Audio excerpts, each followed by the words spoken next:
2:30 p.m. Mr. Lyon, would you please call the roll? Sure, I will do that. Mr. Van Hove. Present. Mr. Stitchick. Present. Ms. Acton. Nolte. Here. Mr. Boland. Here. Mr. Rebuffo. Over here, Mr. Alini or Ms. Heil from DEC. Okay. Mr. Lindemuth. Present. Ms. Carpenter. Here. I think I got everyone in the room. And yes, so we have a quorum. Thank you. And then we have, oh, I'm sorry, Mr. Colhase. I am here. Thank you. Give the public involvement announcement. Will. We haven't done this in person in a while. The AMATS meetings, the committee meetings are open to the public, and the public will be invited to comment. If you have a business item, we'll have presentation by staff or a consultant. Then after that, the committee will be given a chance to discuss the topic. And then after that, the public will be invited to comment. And I guess just a reminder that we are doing this in conjunction with Teams as well, so a bit of a hybrid. We did test it yesterday, and it seemed pretty clear that even folks in back of the room you could hear on Teams Live, but just a reminder to act like you're on stage in your high school play and project and enunciate and all that wonderful stuff, so we can hear it for the recording and folks online can hear it as well. Thank you. Item 3, approval of the agenda. Can I get a motion for approval? I move to approve. Second. Thank you. Do we have any corrections or changes for the agenda? I did get a request for a project update for the Chugach Way. I believe it's a recon study. I did tell them that we had a pretty full agenda and I probably wouldn't get to it, but they did request that. So if we can put that down there, and if we happen to go through everything else fast, we can get to that. The Dowell, Renee Whitesell presenting on the Chugach Way recon study. Can I get a motion for approval? I move to approve. I second. Okay. Are there any? I know we're in the middle of a motion, but can we have the record reflect that Ms. Heil showed up at 2:32? So she gets credit for her vote. Okay, any objections to accepting this amended agenda? Okay, hearing none, amended agenda is approved. Next order of business, we have the June 10th, 2021 minutes for approval. Can I get a motion for approval? Move to approve. I second. Thank you. Any corrections or changes to these minutes? Okay, are there any objections to approval of the minutes? All right, hearing none, the June 10th, 2021 meeting minutes are approved. Okay, moving right along to the action items, agenda item 5A, non-motorized public review draft. Craig, are you presenting on this? Joni Wilm, our senior planner who is managing that plan, presenting. All right, thanks everyone. Mind if I just stay seated? I can stand. I'll stand. I mean, we're in person, so. Okay, so thanks everyone for attending today. So the non-motorized public review draft is has been out for public review. Went out in March for a 60-day public review period, and I had a work session. We did a work session last week, or I think it was last week. On going over all of the comments that we received. We received 762 comments, which was a lot. We weren't expecting that many. But we did, Christine is our awesome public involvement planner, and she helped us summarize those comments into a really nice graphical summary so that we can sort of see what they were all about. And I know I went over this in the work session, so I'll just briefly touch up on it here. So Those comments were broken down into 6 categories. Projects, there are comments about the projects, comments about the actual document, comments about policy within the document, others, which I'll go over in a second, comments about design, and then comments about plan coordination. So just looking at the largest category overall was comments that we received about projects. So those were specifically folks asking for different project or an edit to an existing project. And so we received 292 comments on the project category. The next highest category was documents. So we received 186 comments on the document itself. And those mostly consisted of asks to change something or other about the document. It's either something graphically they want to change or some graphic layout of the document that they want to change. So that was the next highest category. The next one was policy. And if you turn the form over that I gave you, policies on the back. And the majority of those comments were, those are broken down for you here on the right, but a lot of them, a significant portion of them were about maintenance and improving our winter maintenance here. Policy and program development, improving policies on educating the community, on non-motorized planning, funding, and equity. So those were the categories there. The other category was basically clarification that someone didn't understand something in the plan, and then a general positive or a general negative comment on the plan. We're excited to see that we got a lot more positive comments than negative comments, so that was exciting. The next category was coordination. So those big piece of that category was making comments on having this plan coordinate with all of our other existing plans. A big one was the land use plan, the land use 2040 plan. Also coordinating with HSIP data. So we are excited to work with DOT on coordinating all of their HSIP data, which wasn't available when we began the planning effort. So it's going to help us expand our area where we see that we need to make improvements for pedestrians, on intersections and corridors. And so that's a step that we, in the comment response table, you'll see that we have a lot of comments pertaining to that. So that's what we're looking forward to doing with DOT. Next category is coordination on public involvement, what we did in this planning process, and then coordination with different agencies. And our final category was the design category. And so those were just comments on designing for safety, designing for winter maintenance, facility design, and then designing for good wayfinding, so signage, things like that. So I know you've all heard this before, so probably just giving it a course, but just wanted to go through those real quick. And then before you today, we have the comment response table, which includes all the 776 comments, which we did go over in the work session. So between now and last week's work session, I incorporated all of the comments from the TAC and PC committees that asked for changes to this table. So those are all included within there. If you have any questions about that, feel free to ask me. And today, we're asking for this committee to approve this draft document with the 776 comment response table so that we can move forward and start making actual changes to the plan and turn it into the document that is going to be then adopted. So that's our ask for today. Does anyone have any questions about that? Just to clarify, Yes. We're asking this committee to recommend to the policy committee. I'm sorry, yes.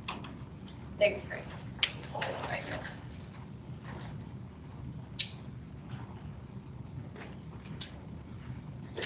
Okay, thank you. All right, thanks. Did anyone want to ask any questions? Yes. First, thank you guys for putting this in such a great format. This was really helpful, and that work session was really helpful to walk through everything. I'm just curious, I know we have a lot of deferment to a further maintenance conversation, or just wondering if that's been scheduled? Yeah, no, thank you for asking that question. So we would like to schedule a second winter maintenance forum to discuss all of those comments. And I would like to schedule it for August. It hasn't been officially scheduled yet, but if we can do it virtually or some hybrid of virtual, then we'd like to do that in August. And I'm assuming, I mean, it's July already, so that'll be well before the changes in here have been made. Thank you. Yeah. Any other questions or comments? Would anyone from the policy committee like to ask any questions or make any comments? Would anyone from the public like to ask any questions or make comments? Just want to make sure that there's no on Teams for your question. Good. Okay. What is the will of this committee?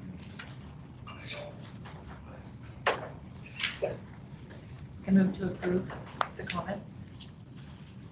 Can I get a second? Thank you. Are there any objections to approval of this motion? Okay, hearing none, motion is approved.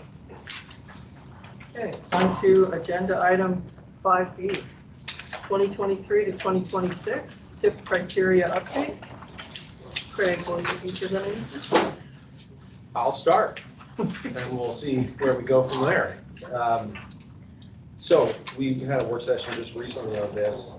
The TIP criteria, these, just as a reminder, these are the criteria that we use when we get our project nominations in to rank and score them to put into the next TIP, the next 4-year program of projects for the AMATS allocation.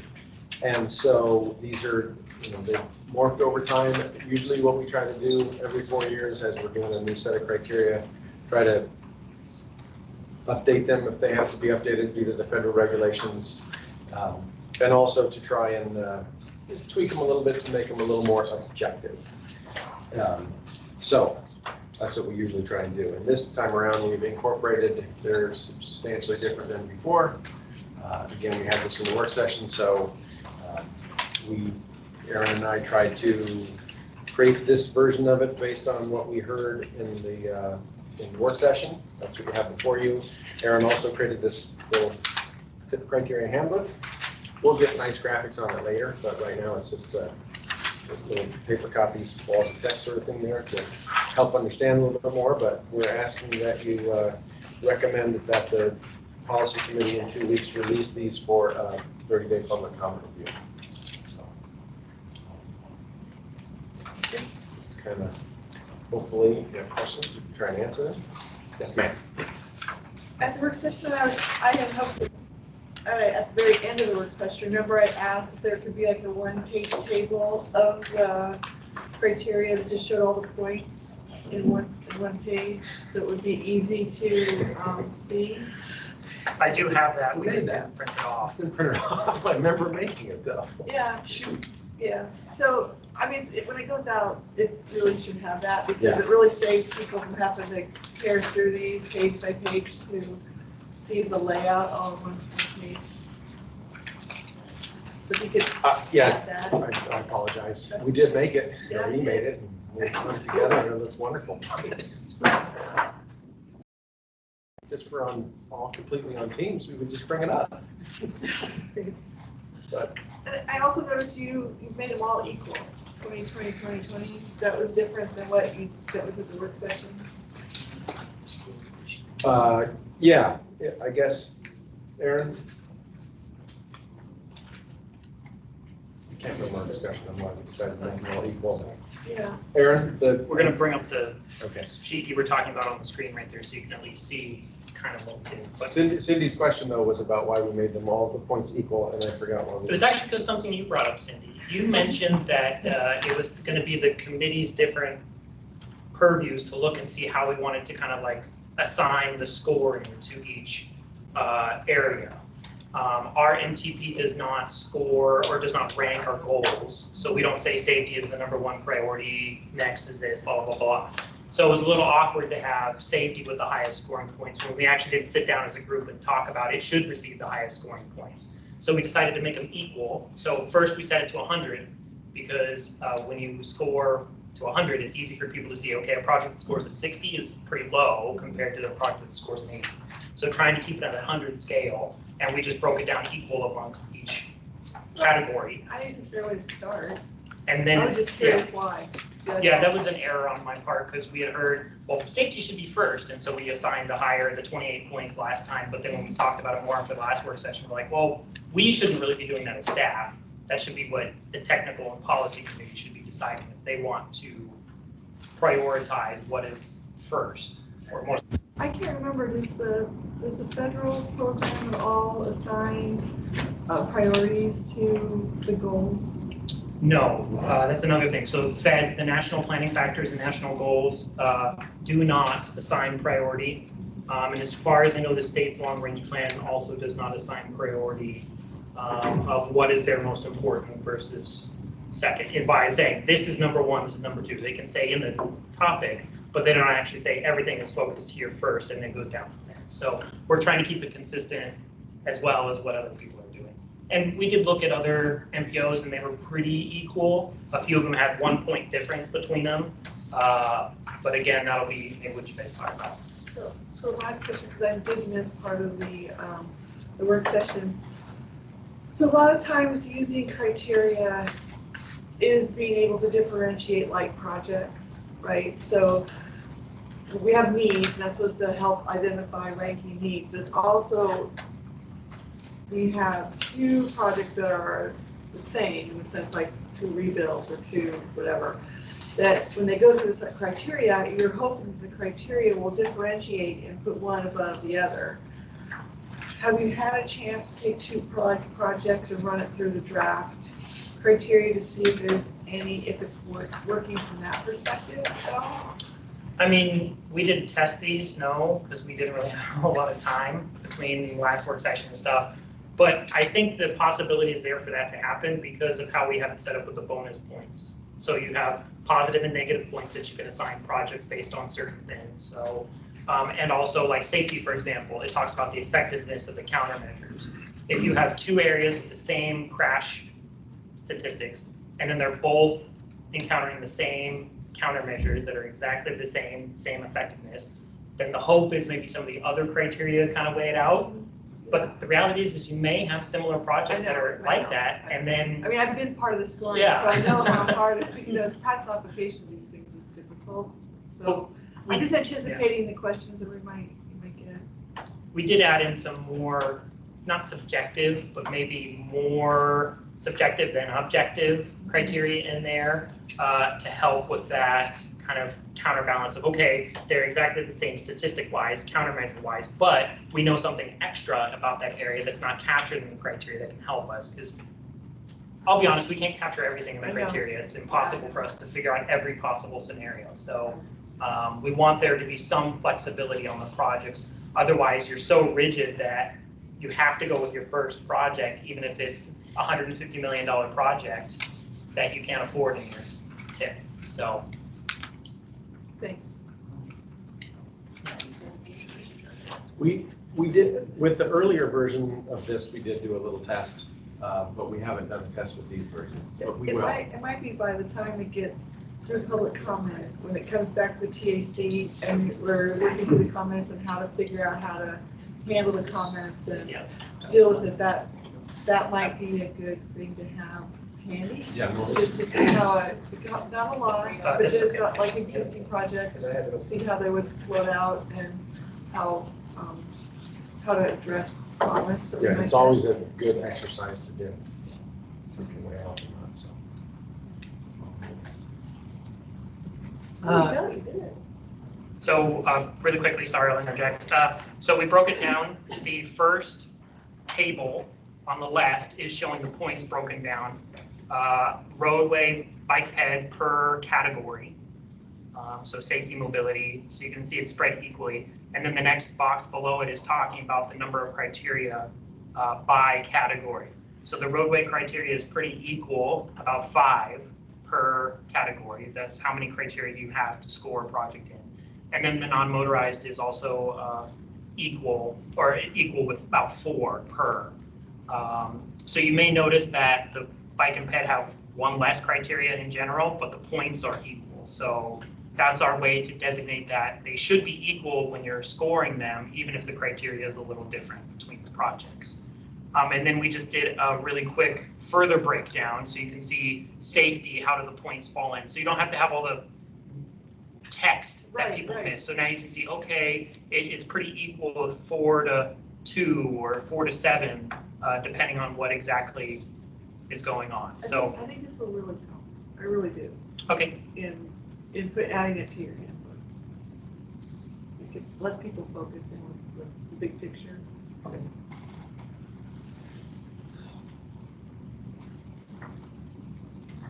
Thank you, Kristen.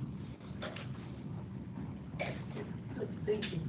Are there any other comments or questions from committee members?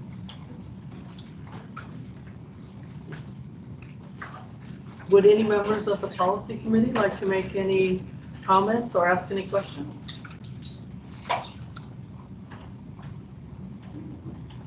Would any members of the public like to ask any questions or make any comments? What is the will of this committee? Move to approve release of the draft criteria for public comment. I second. Are there any objections to approval of this motion? Okay, hearing none, motion is approved.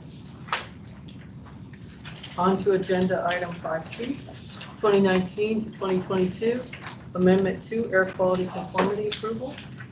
Craig, is this also yours? Yep. So we have the tip amendment before us today, and obviously the first step is always making sure that we conform to the air quality. Thank you, Craig. I appreciate it. Of course. So, we did have a air quality interagency consultation team meeting, and they met and looked at the contents of the conformity determination report. And after that review, they agreed that it was, we're good in non-technical terms. Cindy could give you chapter and verse on what exactly that means.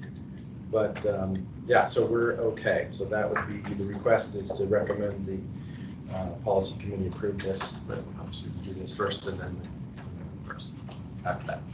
Does everybody understand what the air quality conformity is? Please explain. I don't know. Well, I don't know. This is, I can give the layman's terms version. well, I don't know anybody here except for this is just a determination required to spend money in a maintenance area. You can't spend any money in a maintenance area, federal dollars in a maintenance area, unless you show that it will not exacerbate your air quality problems. So we have a maintenance area for PM, particulate matter in Eagle River, and we have maintenance area for carbon monoxide here in Anchorage.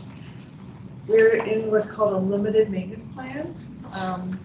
We applied to EPA and it was approved, and it allows us to use a modified conformity determination where we do not have to use modeling, so it's much cheaper for AMATS to do amendments to the TIP, and what we use is actual monitoring data.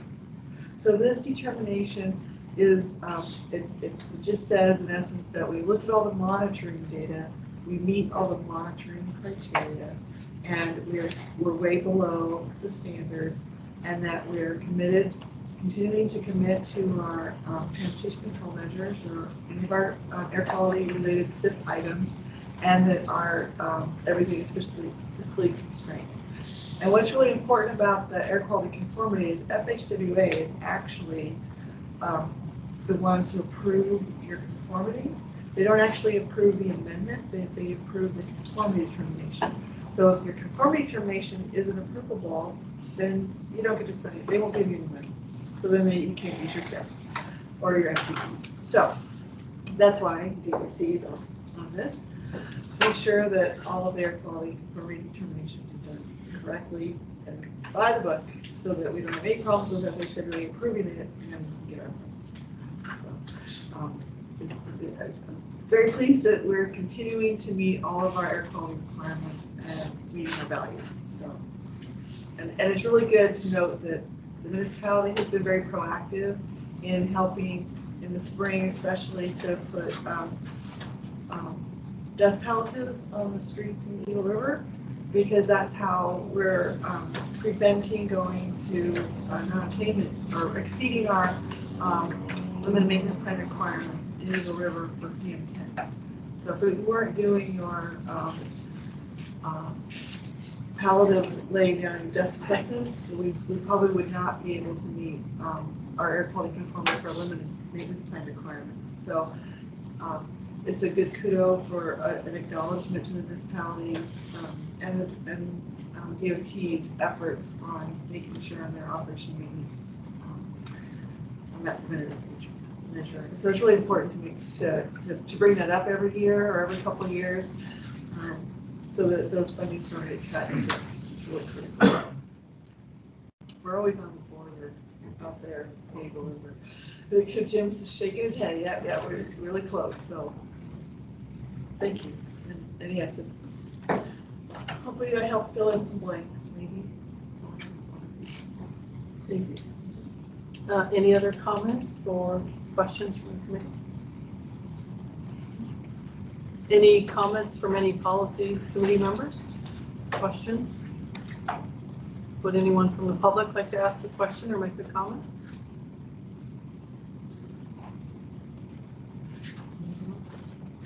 What is the will of this committee? Okay, move to approve the air quality conformity determination for the tip amendment number 2. A second. Are there any objections to this motion?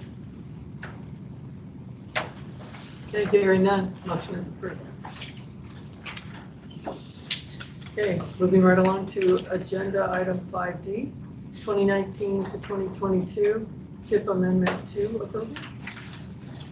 So this is the amendment itself. The main reason for the amendment was the addition of the Academy Vanguard project. Anytime you add or delete a project, it requires an amendment. A lot of the other changes in here could have been done via administrative modification, but adding a project requires an amendment. And that's the timely process that we're going through here. So if you look at the memo itself, it talks about all the things that we've done. Theoretically, the red, which hopefully we didn't miss any of it, but the red in the actual tables are the changes, but the projects itself that we're changing are shown here.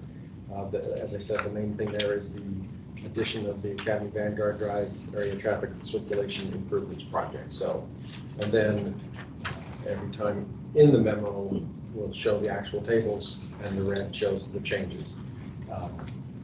So I can go through all of them, or we can just try to hit the highlights, however you want to do it.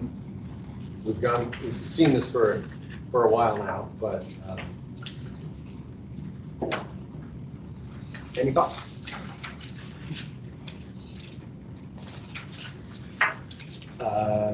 Let's see here. I think the other change where we're also adding a safety plan into the program.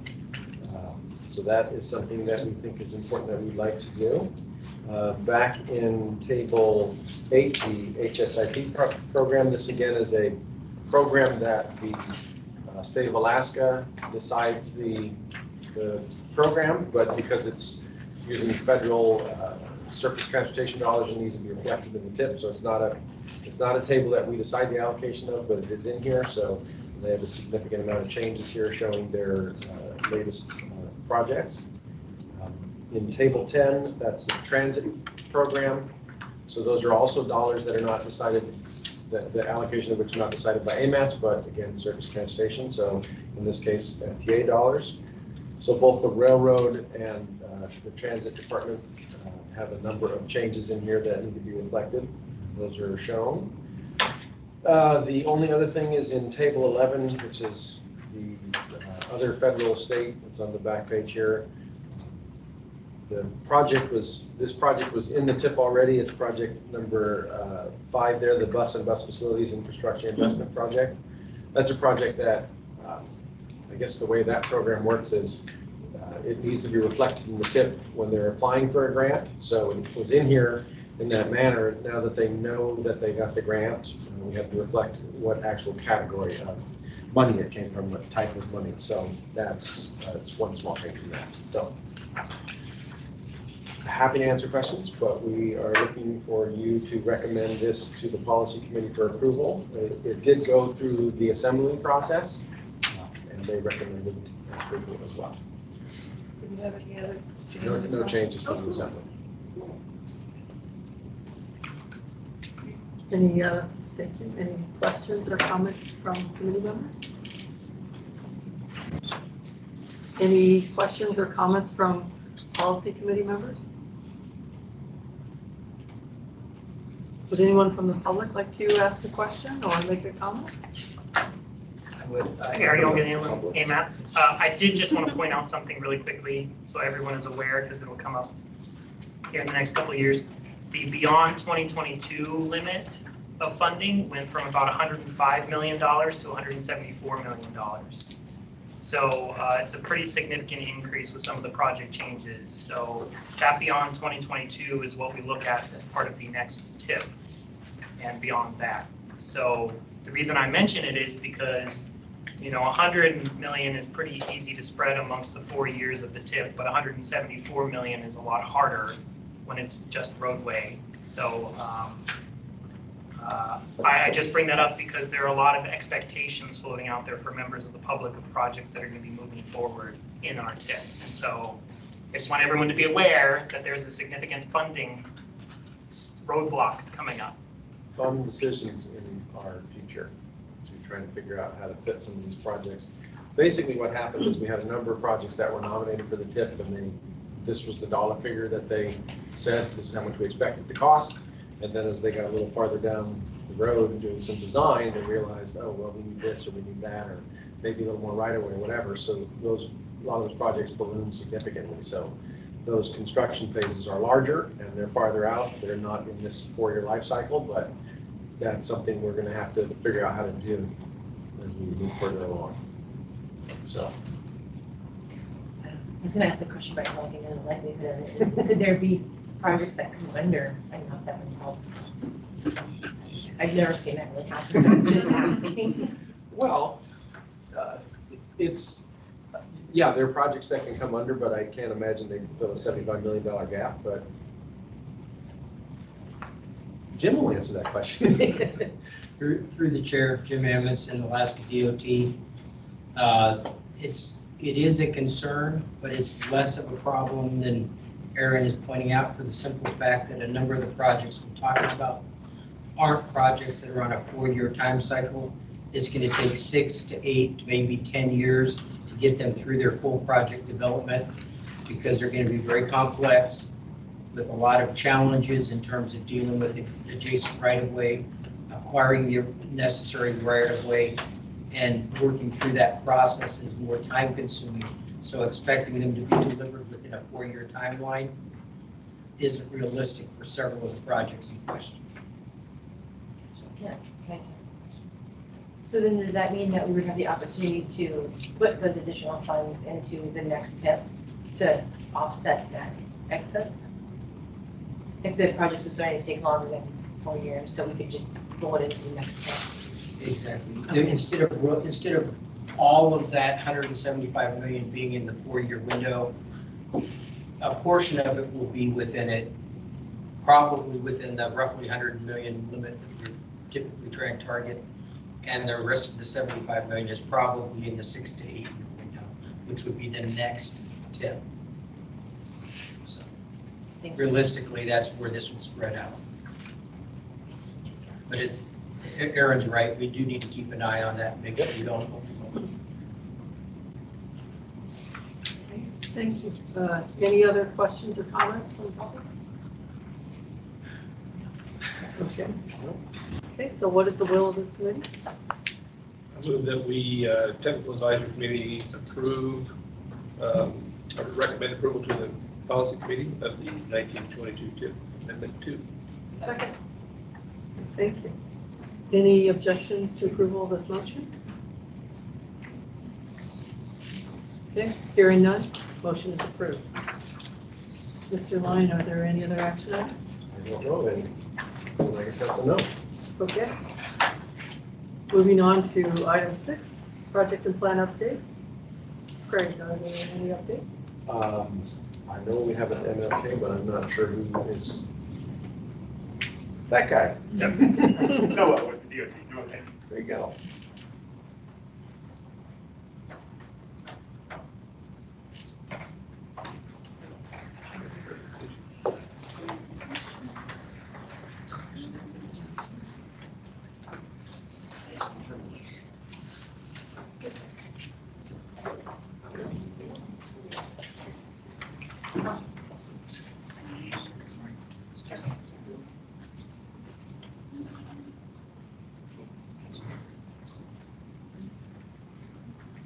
All right. My name is Noah King. I'm the project engineer for the MLK extension project with the DOT.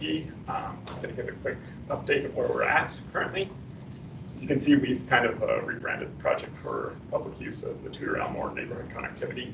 That was a softening idea of a consultant to not seem so intrusive into the neighborhood adjacent to Piper Street. So currently we have a contract with Arnhem Consultants to start the environmental work on this project. Going to go through the CSS process. We have a website currently with a little bit of information for the public. We've had 2 design struts up to this point, and we're just getting ready to send out our agency scoping letter and recommend a preferred alternative to start working with. We have some public meetings and open houses scheduled for this fall, and then we'll continue to work through the NEPA process in the coming years. Currently, there's about $2 million in design funds and $14.5 million after 2022. We expect that to increase, but it's still very early stage at this point. Purpose needed of the project has been distilled to the necessary combination of increased traffic demand resulting from the planned development in the southwest corner of Tudor and Elmore right outside. We've run into a few issues at the south end, which was the original tip language set to connect to the south end of Piper Drive. There are many issues at the south end of Piper Drive. There's floodplain issues, 4F and 6F issues, wetlands, and right-of-way issues. So that's our main constraint in this project so far. Using traffic analysis that Dowell did for the developer that used to be involved with the project for TED, we determined that a collector is the appropriate road profile for this. And then we've done a analysis, or initial subjective analysis of the 5 alternative options that we selected and a no-build alternative that have been ranked. At the bottom, you can see a score from -1 to 12, I believe, is the highest. Go through those quickly. Take a look. Alternative number 1, I believe, is the closest to what was mentioned in the initial tip language. However, due to the 6F property and the wetlands and assisted living facility at the south end of Piper, this alternative is no longer being considered. Alternative 2 currently has a higher score of +12.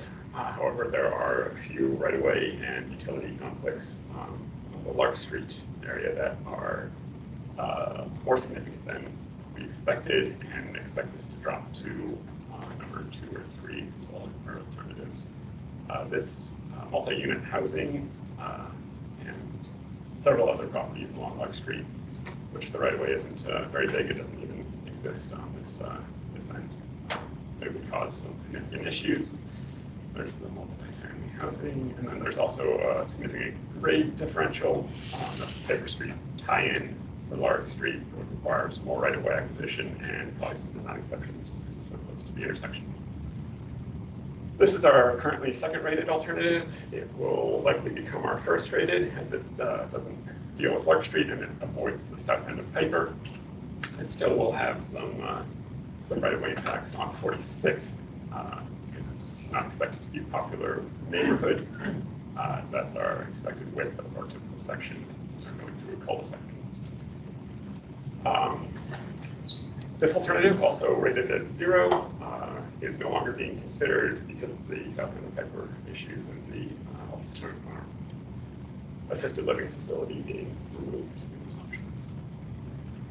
Option number 5 has a fairly low score due to a number of issues. It has more wetlands impacts and more mitigation would be required. And if we're using local roads as well as a collector, it doesn't seem to make sense that we would expect people to actually go to the south and use that road if they're accessing Ted. So that's probably going to be eliminated as well. And then that leaves as our second highest alternative, no build alternative. And that would not fulfill our purpose and need as it is currently written. However, if there's no development plan for TED, then no build will be our preferred. Here's our typical sections again. Likely preferred alternative moving forward in the next couple weeks. And that's about all I have. Does anybody have any questions?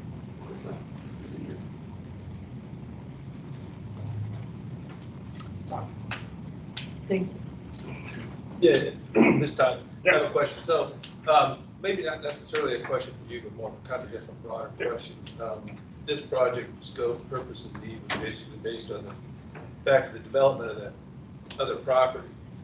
And has it been considered within the development of this project that that property is no longer being developed? And the purpose and need of this project, does it still exist? We have considered that, but that is not necessarily our place. And that's Yes. my question, probably not for you, more of a Absolutely. general question for the TAC and maybe even for the policy committee, but That's a good question. AMATS in general. I mean, what is the point of building this project? It's disrupting that entire neighborhood if the development over there is not moving forward. Kim? You have a question? Yeah, where the roundabout is, I'm assuming that that's what that yellow thing is, right? Yes. Roundabout. As you head, that would be west, and you see the 90. Why is there no roundabout there if there's one up there based on traffic flow? I just wonder how you determine that. That'll still be considered. There's not enough right away there currently, so it would be a larger impact at Piper. When you say right away, there's not enough space to put.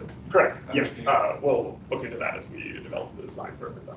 Oh, gotcha. Correct. Just for the record, can we get your name for the, Oh, Adam Trombley. thank you. Just to Todd's point, I mean, my understanding is that just because that development isn't going through with that, what the developer intended, the site has still been rezoned and replatted so that it can be redeveloped. So to me, that just because that development isn't going through, it doesn't mean that we don't get that development ready. I guess in my opinion, the purpose and need is totally out the window. Meg Zalatal. My question is, how many, so the original justification was to pull traffic off of Tudor. So do you have an estimate of how many cars are expected to be pulled away from Tudor Road with this redesign or any of the alternatives? There is an estimate of the traffic that will be generated from the development and use this instead of Tudor, but I do not have that information.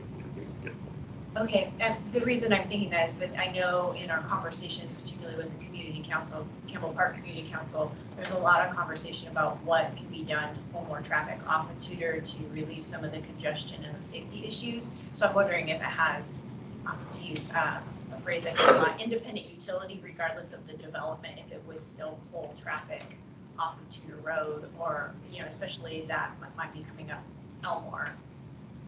So We've not looked at that specifically. okay. Thanks. Any other questions or comments?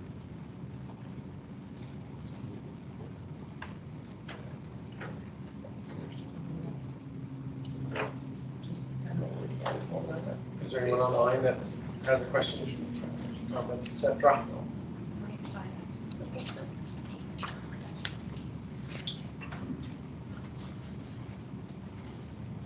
Oh, just Shayna saying it's a bit difficult to hear, so please speak up. Bit difficult to hear, please speak up. On stage, high school member. Any other comments, questions? So looking at this where you go through the old Tozier track, I mean, that seems like it chops up some really spectacularly valuable land. So is the actual position of that? So I think that's based on the curve radius at the south end there. We're starting to head north. And so that's the tightest that you can fit in. And we're trying to stay the furthest to the east and not be too near to the property on the west side. Yeah, but it's just a result of the design criteria. We have to have that radius. To answer your question, John, yes, they could slant it east or west as they get into the final design. The radius of the curve stays the same, but where you start your radius and where you end it, you could shove that further west or east to minimize running it right up the middle of that property. We're extremely early in the design of the space. I think we just paid $5 million for that. A lot more than your road on there. Thank you. So why, if we're putting a collector road potentially, around, why would the local roads, particularly the one through Tozier Track and the other one to the east, be necessary? I believe that's just to fulfill the purpose and need of your connecting and providing access to that area. They don't necessarily need to be in that configuration. We assume that there would be a developer to work with. For purposes of accessing the Accessing development that lot? Yes, Okay, that's right. okay, got you. Thank you. Any other questions or comments? Okay, thank you.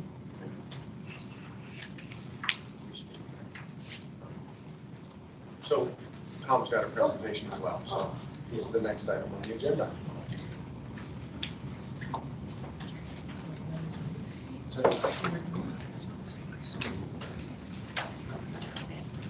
Hi, Tom Davis, Planning Department, Long Range Planning Division, and I'm just returning to the Technical Advisory Committee with an update. And as we discussed when we visited in March for this project, we're getting closer to the point to where we would be determining whether the committee want to either weigh in on the project or assist us in making several policy decisions related to, or technical decisions, recommendations related to our parking requirements in town.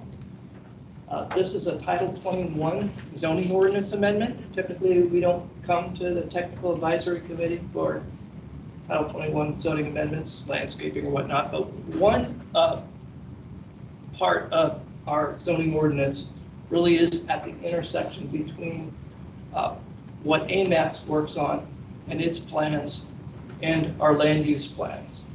So whether we care about housing or a transportation system, the parking requirements that end support facility at the end of your trip really affect a lot of what we do together.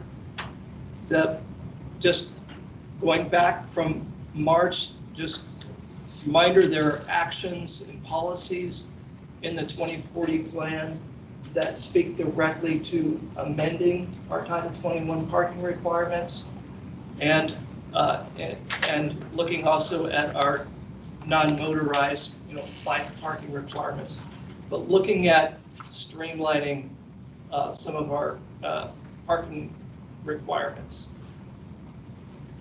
Just really quickly, rundown, couple slides, overview. This is a menu of ways people can request for their development,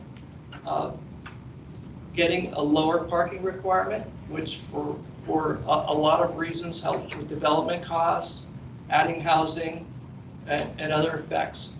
This project would look at adding to that menu. It would look at providing more options for housing. But in the far right column there, what is proposing is streamlining the review and approval process for getting those reductions. If someone is providing affordable housing or providing any of these other features known to reduce parking demand, that this would essentially allow them to get non-discretionary approval, over-the-counter approval of their reduced parking requirement. There are about 4 of these menu items in the current Title 21 where they can ask for a reduction that have to do with where the project is in town. We would recommend in this project to yank those and replace them with a base lower area-specific parking requirement for those parts of town. Parts of town known to have, lower parking demand per unit of housing, per whatever square floor unit of commercial space, that rather than having to ask for the parking reduction, they would simply have a lower parking requirement to replace that. And it has to do with a lot of the characteristics of those areas. These areas are the areas nearest downtown, the alleys, sidewalk, street grade. Still also possibly looking at expanding the area outlined in dots there downtown where there is no parking requirement. We've had some challenges with doing that with this project, having to do with some challenges with our rights of way and on-street parking. But more broadly, this color map, very bright map, shows other parts of town where we are considering proposing to lower the parking requirement, basically replacing, an existing parking reduction option. Somebody can today ask for a lower parking requirement if they're on a public transit route or in certain parts of Midtown.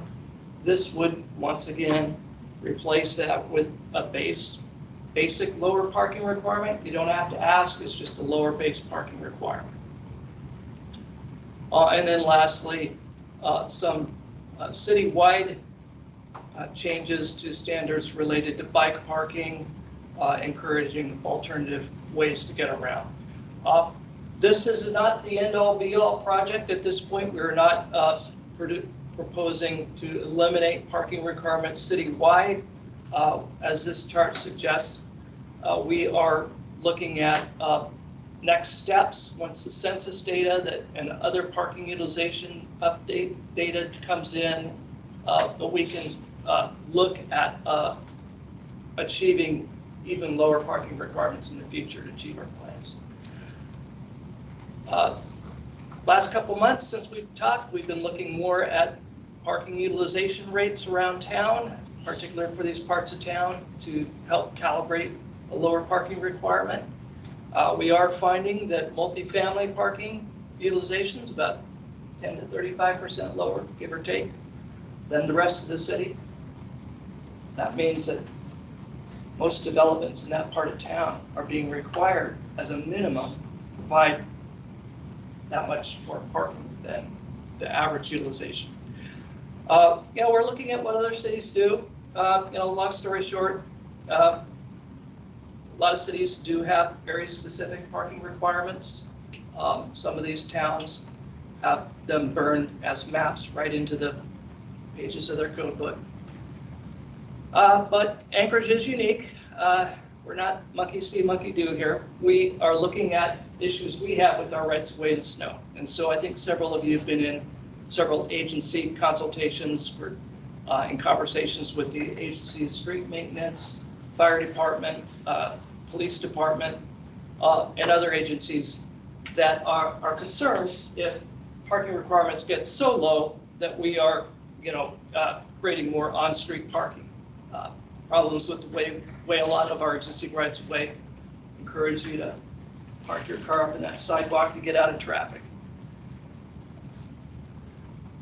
So since we met, we've had a lot of public meetings, a lot of feedback from different stakeholders, and have had an interactive questionnaire online just to get a sense of public support and concerns for lower parking requirements and these other changes. In general, we're getting a sense that those urban neighborhoods, Fairview, right near downtown, that there is support for lower area-specific parking requirements in general, and some stronger support generally with those that we've met with, having to do with lower parking requirements along our city's designated transit supportive development corridors that generally the ones where public transit is already invested in higher levels of bus service. We've also asked policy questions. Okay, generally support, but we'll look at a series of policy options and some polls, live polls at several events. And, you know, there's the no action type alternative, or alternative in which we continue with one size fits all parking requirements throughout town. An option having to do with providing an area with lower parking requirements, but keeping that somewhat close into downtown or older parts of town with the street grid and whatnot. An option to have more extensive lower parking requirements, a lower area specific parking requirements to try and further encourage transit supportive development on our certain transit supportive development corridors. And then lastly, to avoid, you know, complicating the code, what if we extended out that far but just had, you know, more of a one generic lower parking requirement for all those neighborhoods? You know, generally, so far with the folks we've talked to, we're getting support for the more tailored version in which it is extended, but a little more tailored by neighborhood situation with respect to how many people park. This is, the very first slide was about how parking requirements are a policy choice. They really are. They aren't really the property of a city planner or a traffic engineer. It's really a matter of how low you set your parking requirements really reflects what's important to your community. And these are 4 choices having to do with how high or how low we would set minimum parking requirements in these areas, these special neighborhoods. So if we're going to have a lower parking requirement, great, but how low do you set it? What do you calibrate it to? Currently, we're here with respect to, if you were to use an example of a multifamily development, say 10 2-bedroom units. Our current way of dealing with parking requirements in these urban areas is to really avoid parking spillover. Anchorage is all about avoiding parking spillover. Don't not house your cars. So our requirement is currently would be, in this case, 16, a minimum of 16 spaces for that 10-unit development.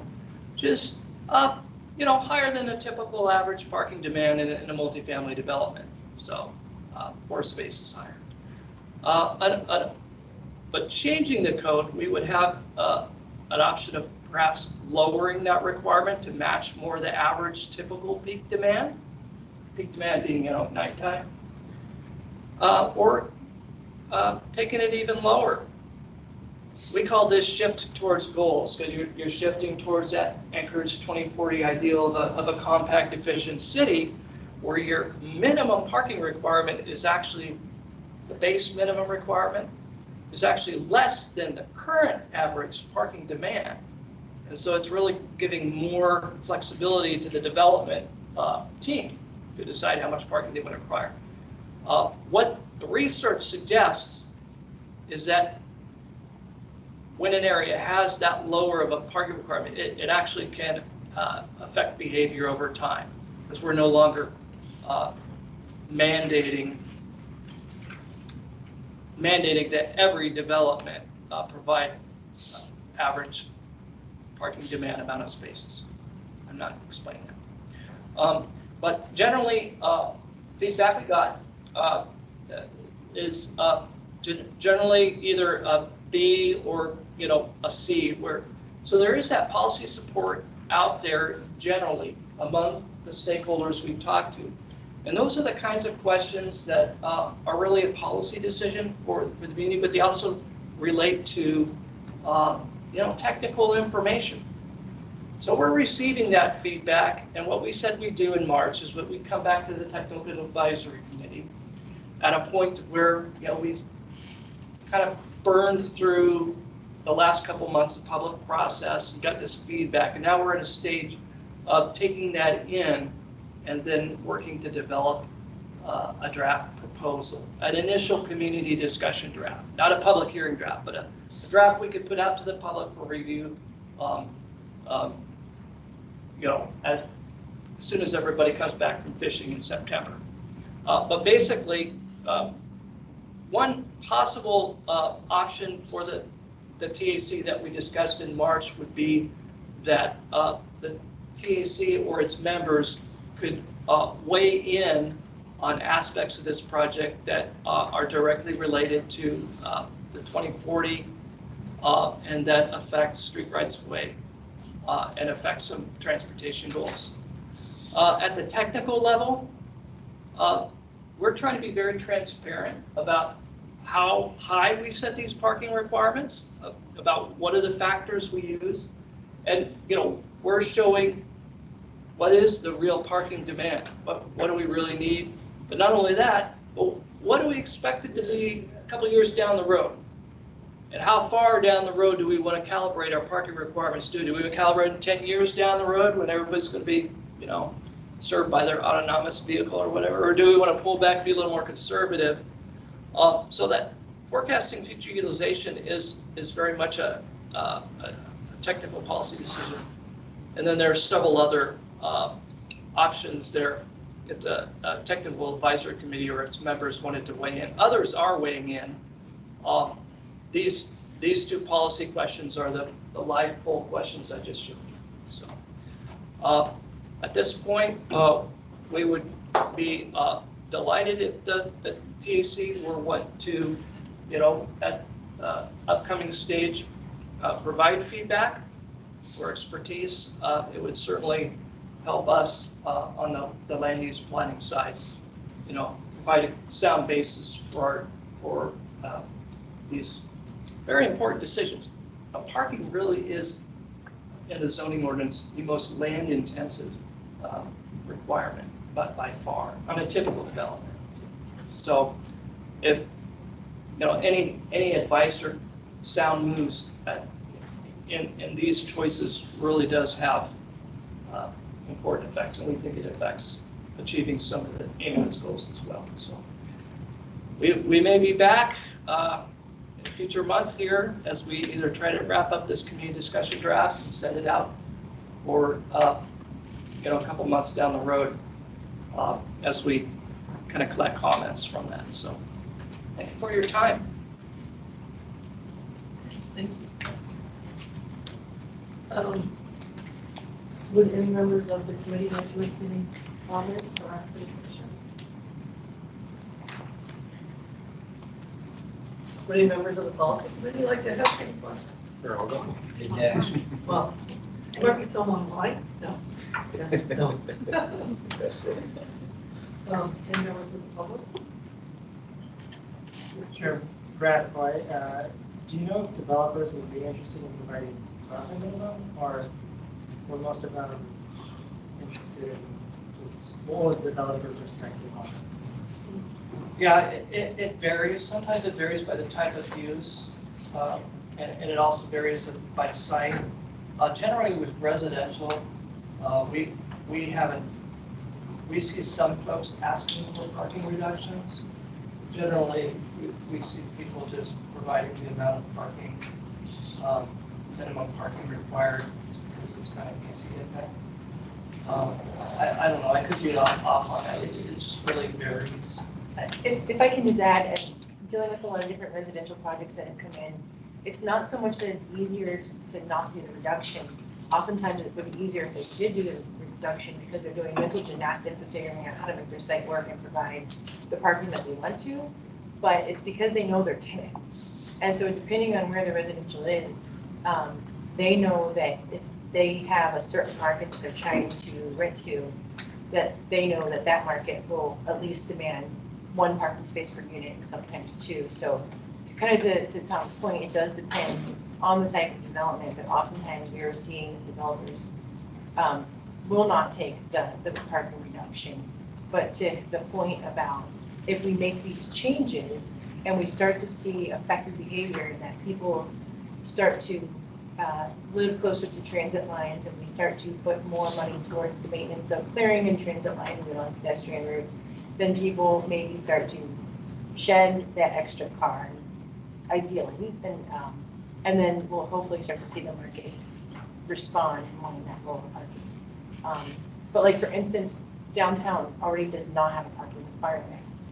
I don't know of any residential development downtown that does not have parking because they just know the market and they know how Alaskans are. We love to have our kayaks and whatnot that we're shipping off to weekend getaways. So, but anyway, we think this is still a step in the right direction. I think the other thing to note is that there's a lot of concern we've heard from the public and then some of the other departments that would be on the hook for maintaining snow and stuff is it's probably important to remember that there's already a lot of development in this town. So it's not like it's going to shift to where people all of a sudden there's no parking. This is really going to affect in the immediate, probably more infill development. So you're not going to see huge impacts across the city. It's going to be kind of spotted. But what that does do is it frees up where we have a lot of surface parking and maybe too much surface parking for people to do more infill vertical development. So just a much more efficient use of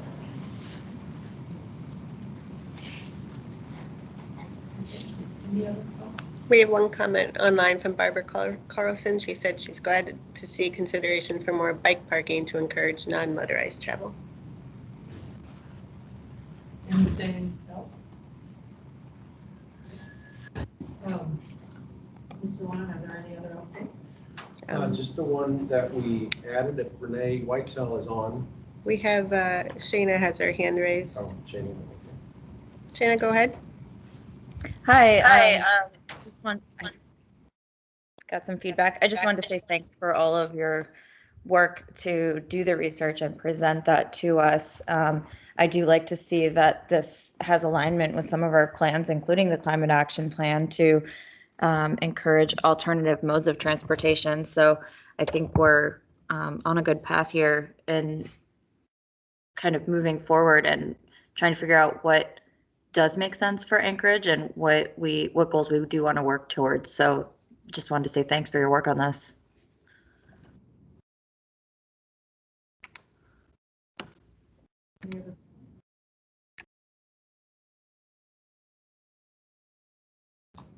So I'm not sure if Renee is online still, and they were going to present, so. Yes, I am online. Oh.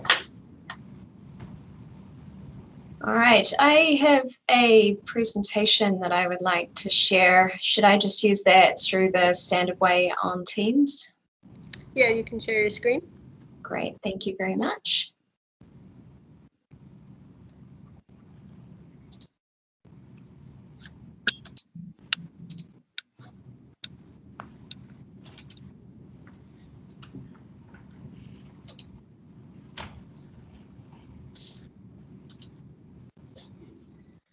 All right, so thanks very much to all of you for having us present today. My name is Renee Whitesell and I am part of the project team working on the Chugach Way Transportation Elements Study. And just a reminder to everybody, our vision for this study is to identify roadway improvements to support opportunities for redevelopment, with an emphasis on safety, access, and multimodal facilities in the area. And the Chugach Way Transportation Element Study was identified as part of the Spinard Corridor Plan to undertake a specific focus on the Chugach Way area to identify transportation improvements that could catalyze development. So this next slide just shows an overview of the study area that we are currently considering. So as you can see, running through the middle of the study area is Chugach itself, and the study area is bordered to the north by 36th Avenue, east by Arctic Boulevard, west by Minnesota Drive, and northwest by Spinard Road. And we also have a study boundary to the south of 40th Avenue. But very early on in the study, when we were undertaking some site reconnaissance, we appreciated that there was a lot of traffic coming to Chugach Way and exiting from Chugach Way via Wilson Street and Indiana Street, which are two connecting streets along Chugach Way. So for the purpose of our traffic analysis, we actually extended the southern boundary of our study area all the way through to Tudor Road, to enable us to take a really good closer look at the superblock area that was feeding into Chugach Way, and also to try and affirm some of the early community feedback that had been received that Chugach Way was being used as a cut-through for traffic, and that a lot of the traffic that was present on Chugach Way is not actually local traffic. So the first activity that we've recently completed is a review of existing conditions on Chugach Way, and that review of existing conditions has looked at built features such as right-of-way, roadway layout, non-motorized facilities, utilities, and existing land uses.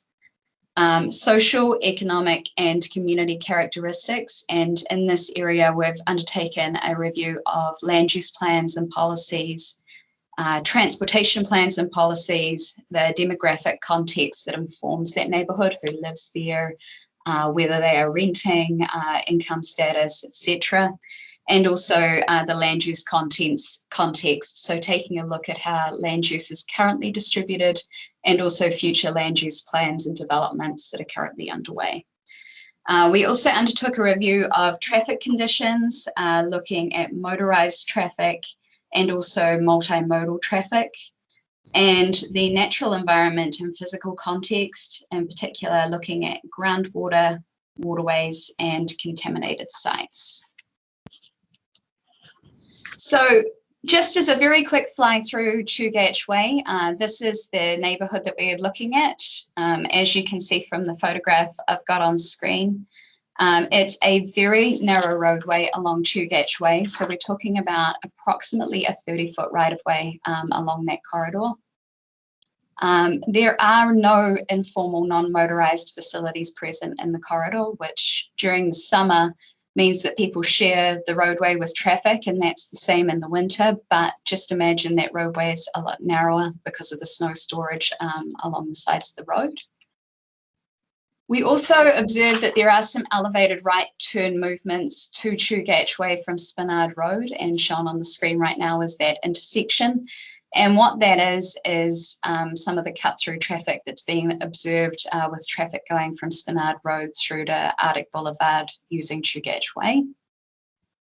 And we also observed that there is a very narrow intersection with Arctic Boulevard. And I think this photo captures quite well that there is quite a lot of traffic at this intersection. This photo was taken on a Thursday at about lunchtime, and there was a considerable volume of traffic using Chugach Way even at that time of the day. So I'm just going to run through very quickly now our observations that we've seen thus far, and that's informing the recommendations that we will be making on improvements to the roadway. As I mentioned, it's a very narrow 30-foot wide right-of-way. There are no formal non-motorised facilities. We're also aware that water, sewer and storm drain infrastructure may be insufficient to support denser housing development provided for by current zoning, and that's something that we want to talk further with land developer stakeholders in the area about.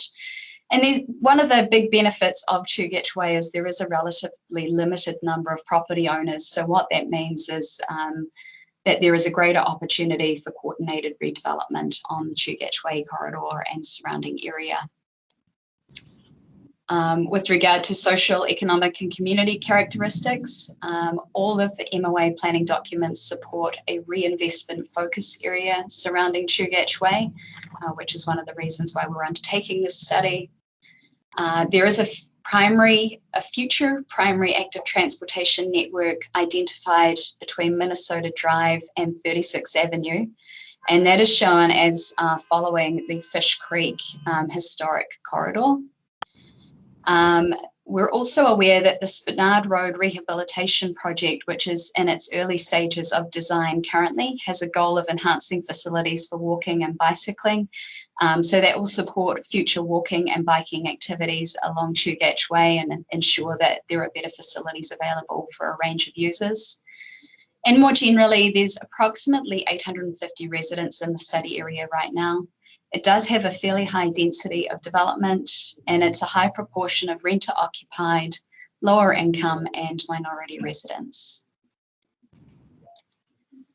Traffic was a particularly interesting set of observations, and we actually undertook some traffic counts on the corridor in March of 2021.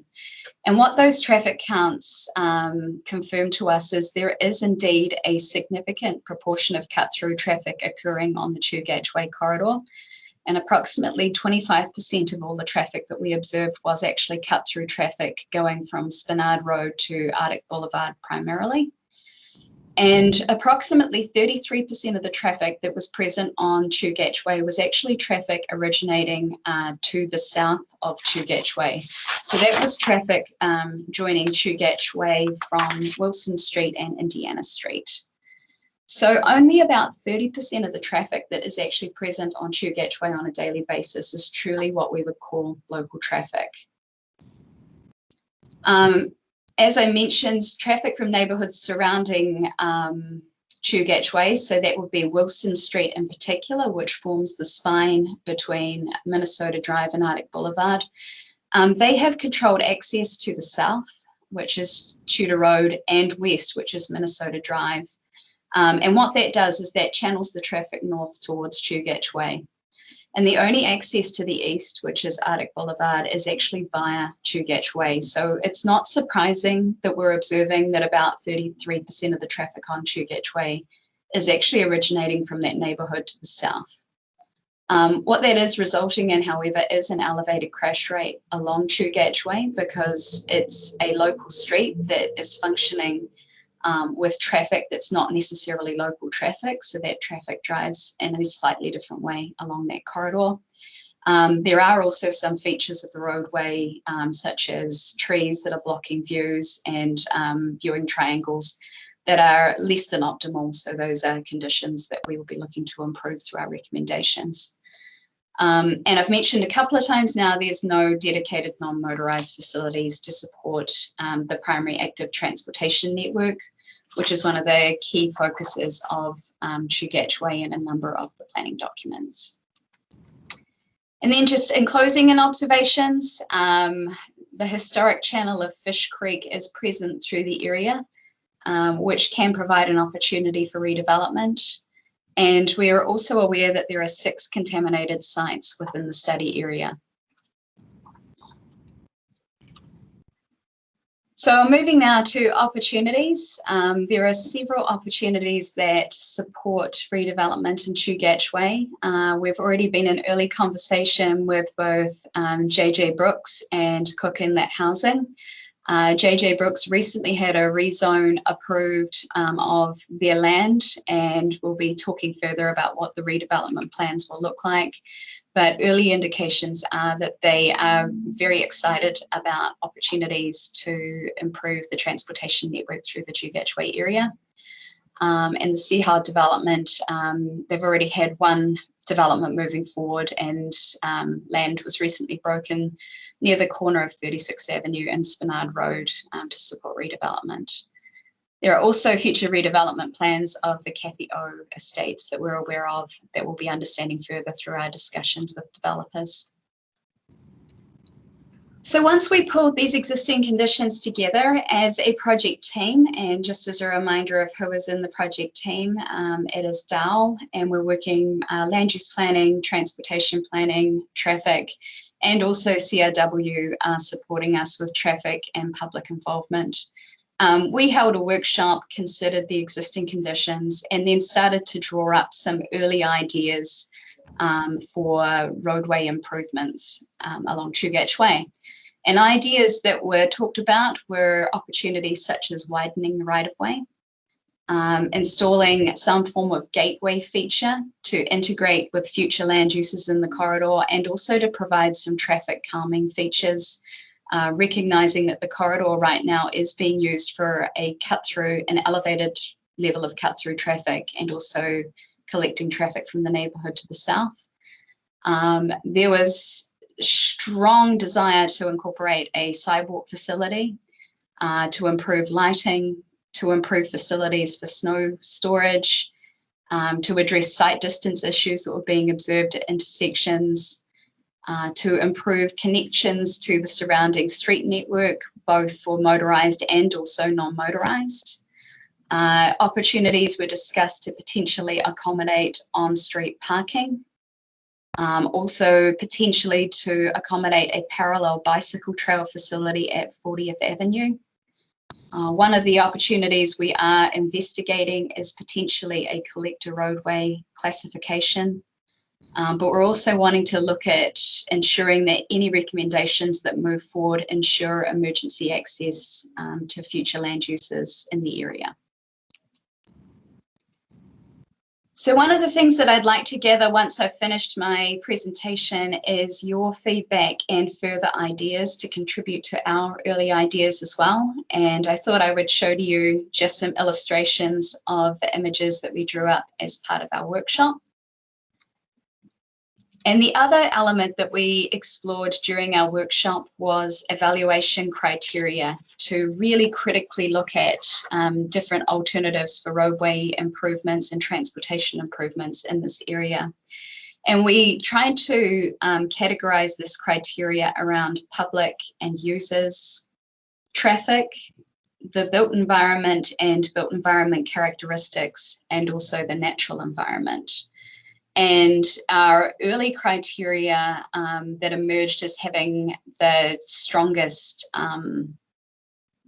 interest was we wanted to ensure that criteria reflected the ability to implement the municipality of Anchorage and other plans, ensuring that there was the provision of facilities for non-motorized transportation, ensuring that recommendations did accommodate traffic calming and really trying to give this local roadway back to the local community that it's serving, ensuring that we're very clear on what right-of-way needs there are and that recommendations do not require excessive right-of-way, ensuring that any recommendations that we're mindful of the cost to build and implement the recommendations. We also want to ensure that we are taking account of and supporting developers' plans as much as possible. And we want to ensure that any roadway improvements are mindful of funding availability. So our next steps on this project over the summer, we'll be conducting stakeholder meetings, we'll be refining alternatives, we'll be evaluating alternatives and seeking feedback. In the fall of 2021, we'd like to come back and talk to you again and also seek your feedback again. And then from there, we'll be confirming our concept recommendations. And then moving towards winter of 2021, we'll be finalizing the transportation elements report.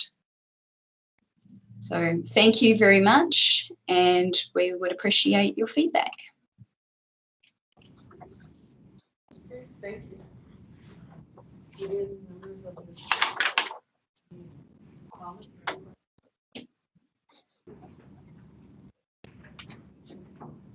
Are there any policy committee members looking to ask any questions or make comments? Would the public like to ask any questions? Oh, okay. Bart with transit, and it sounds like Renee, you've heard it pretty loud and clear, but we have transit routes on Arctic and Spinard, and we're adding one on 36, and a lot of the population to the south of Chugach Way accesses those lines via Chugach Way. So pedestrian facilities are pretty important for our ridership. It's pretty decent ridership in that area. So we just echo those comments that you probably already heard. That's great. Thank you very much for that feedback. Any other comments or questions? Please. James Starzik, DOT. Renee, I'm just curious, you know, a lot of these recommendations seem to require additional right-of-way. And, you know, there's a lot of properties in there that you would, if you were to expand the width of this right-of-way, the roadway, it would be impacting. And have you considered what positive outcomes might be available, alternatives be available, if expansion of the right-of-way was not an option? Yeah, that is a very good question, and that's one of the reasons why we're wanting to get out over the next month or two and start to really talk to land developers in the area. Early feedback that we've had is that they are receptive to widening right-of-way as part of implementing their development. But we are aware that we're dealing with a very narrow and very constrained right-of-way in this location. And I appreciate the reminder that that is really key to supporting several of the alternatives we're considering right now. So we will ensure that that's front of mind in our conversations.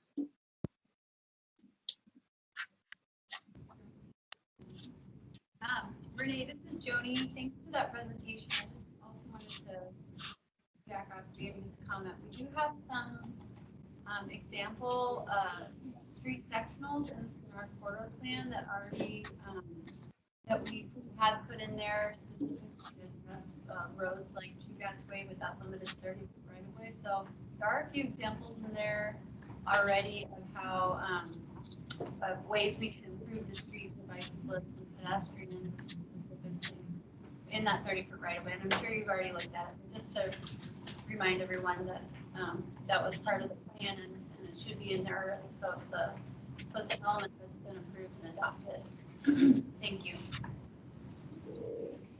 Any other comments? I guess I do. I guess, Renee, this is Michelle McNulty.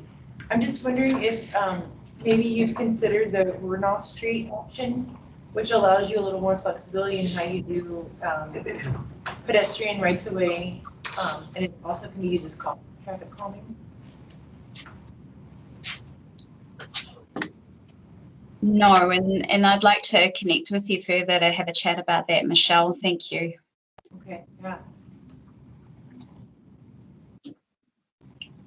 Any other comments, questions? Moving on to item 8, committee comments. Floor is not open now for any comments by anyone.